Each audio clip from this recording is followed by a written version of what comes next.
In this lesson, we're going to learn how to adapt our sprinting technique to develop an effective 3-stride hurdle rhythm.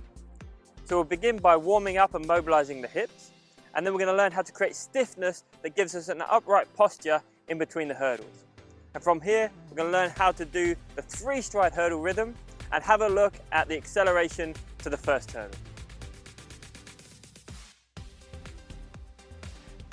So we'll begin by warming up and mobilizing the hips, and we'll start by thinking about driving across the hurdle, which is going to create this big range of movement through the front hip. So we can use a basic lunge to help warm up this movement.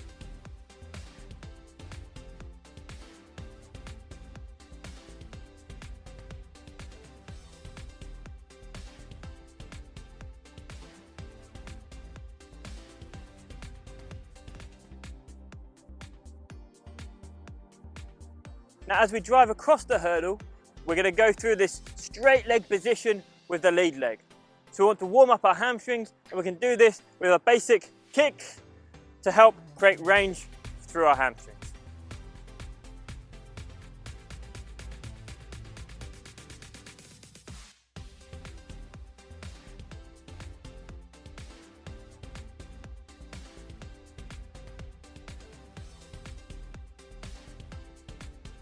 Now actually, as we drive onto the hurdles, we're not going to come with the straight leg, we're going to attack with a driving knee, and then we're going to open to the straight leg position.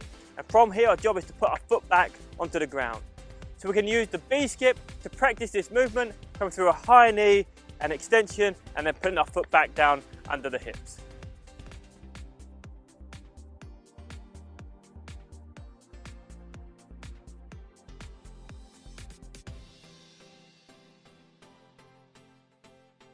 Now as we approach the hurdle, we want to be in a nice high hip position, which means we can drive across the hurdle and we can step down after the hurdle. If I approach the hurdle with a low hip position, suddenly the hurdle's looking much higher and I have to go up and over the hurdle, which is going to slow down my running. So we're going to learn to hold this nice high hip position, and we're going to use a double bounce to create stiffness and learn how to change our limbs in this position.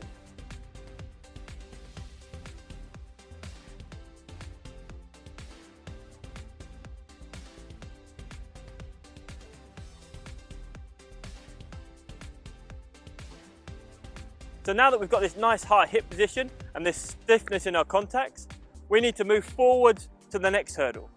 So we're going to take this nice tall position, this strong contact, and turn it into a straight leg scissor and move forwards down the track.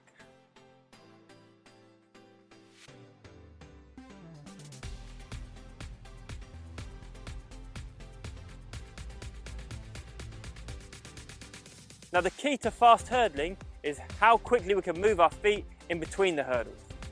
So we're going to keep this nice high hip position, this stiffness in our contacts, and we're going to use the fast foot exercise to learn to increase our stride frequency.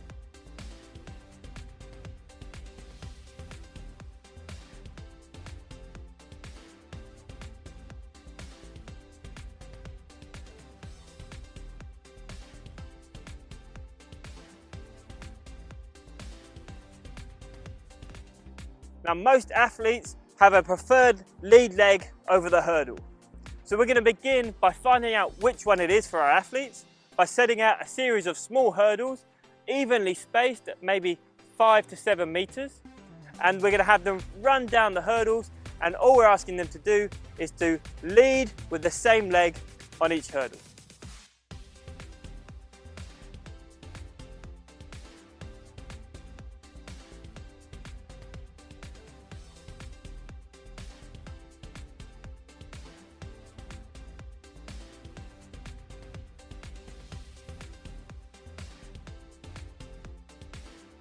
So now we should know which is our preferred lead leg, and we can use this to develop our 3-stride hurdle rhythm.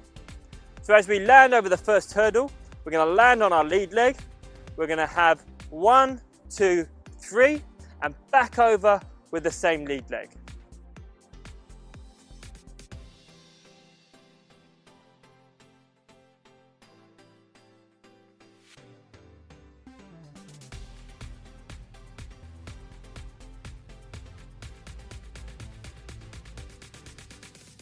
So the final part to our hurdles rhythm is to make sure that we have an acceleration where I meet the first hurdle with my preferred lead leg.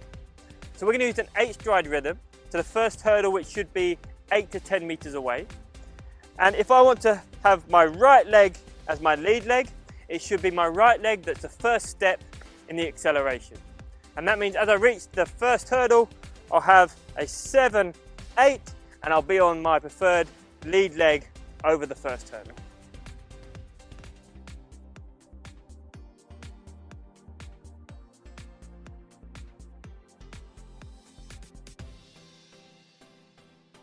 So we should now have a basic 8-stride rhythm to the first hurdle and a 3-stride rhythm between the hurdles using our preferred lead leg.